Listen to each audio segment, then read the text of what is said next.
Halo semuanya, perkenalkan nama saya Aldaisa Fitri dengan NIM C1E023126. Saya berasal dari Prodi Agroekoteknologi Fakultas Pertanian Universitas Mataram. Di sini, saya akan membahas tentang interaksi tanaman dalam komunitas dan respon terhadap cekaman biotik maupun abiotik. Langsung saja ke videonya.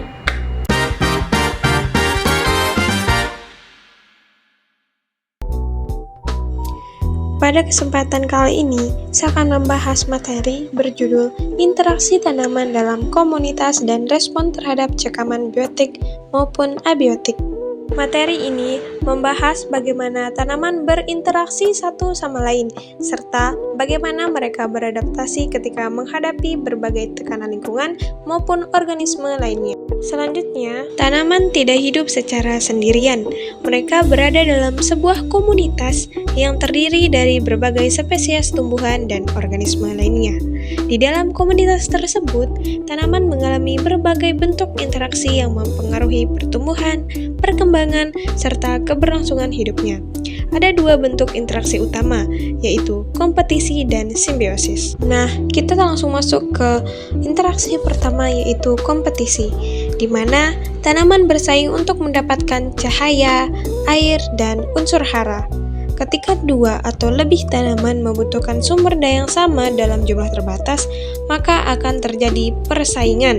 Nah, kompetisi ini mempengaruhi siapa yang akan tumbuh lebih dominan di suatu area tersebut.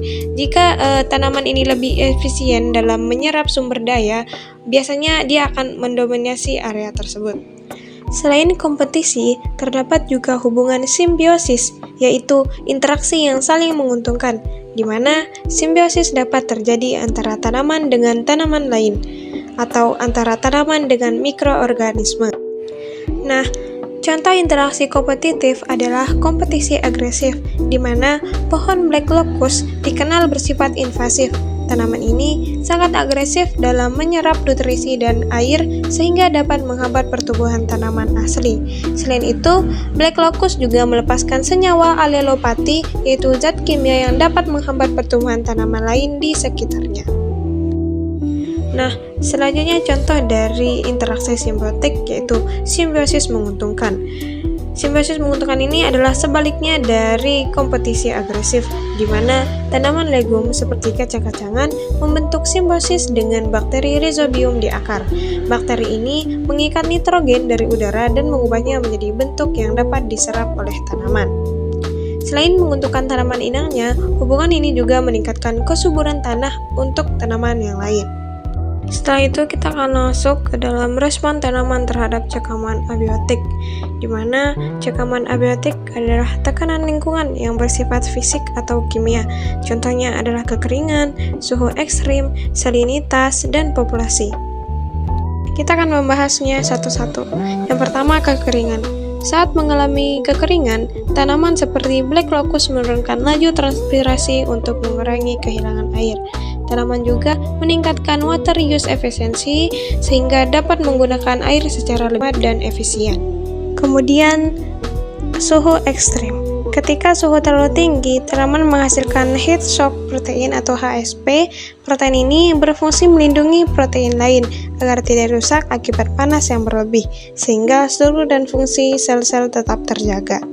Yang ketiga yaitu salinitas, di mana cekaman salinitas menyebabkan tingginya kadar garam dalam tanah. Untuk mengatasinya, tanaman dapat mengeluarkan garam melalui akar atau menyimpannya di dalam vakuola agar tidak mengganggu proses metabolisme. Yang terakhir adalah polusi.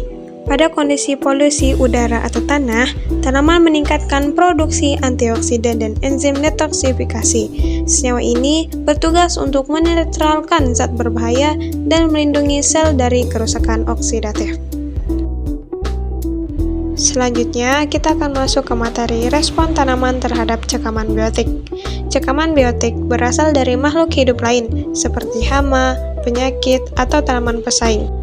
Poin pertama dari respon tanaman terhadap cekaman biotik ini adalah serangan hama. Ketika diserang serangga, tanaman dapat mengeluarkan senyawa kimia volatil. Senyawa ini berfungsi untuk memanggil predator alami hama atau memberi sinyal peringatan kepada tanaman lain.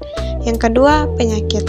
Jika diserang patogen seperti jamur atau bakteri, tanaman memproduksi phytoalexin, yaitu senyawa antimikroba untuk melawan infeksi. Tanaman juga menguatkan dinding selnya untuk menahan penyebaran penyakit. Yang ketiga adalah kompetisi antar tanaman. Beberapa tanaman menghasilkan zat alelopati yang bisa menghambat pertumbuhan tanaman lain supaya tidak menjadi pesaing. Contohnya itu, tanaman padi pada kondisi tergenang air lebih rentan terhadap penyakit karena perubahan hormon etilen yang melemahkan pertahanan tanaman. Hal itu menunjukkan bahwa tanaman memiliki sistem pertahanan yang cukup kompleks meskipun tidak dapat bergerak. Selanjutnya ada adaptasi dan strategi bertahan tanaman. Untuk bertahan dalam berbagai kondisi stres, tanaman memiliki 3 bentuk adaptasi. Yang pertama, adaptasi molekuler, di mana tanaman mengaktifkan gen pertahanan, memproduksi HSP dan menambah enzim antioksidan untuk melawan stres. Yang kedua, adaptasi fisiologis, meliputi pemutaran buka tutup stomata, penyesuaian laju fotosintesis, dan pemumpukan solut atau zat terlarut untuk menjaga air di dalam sel.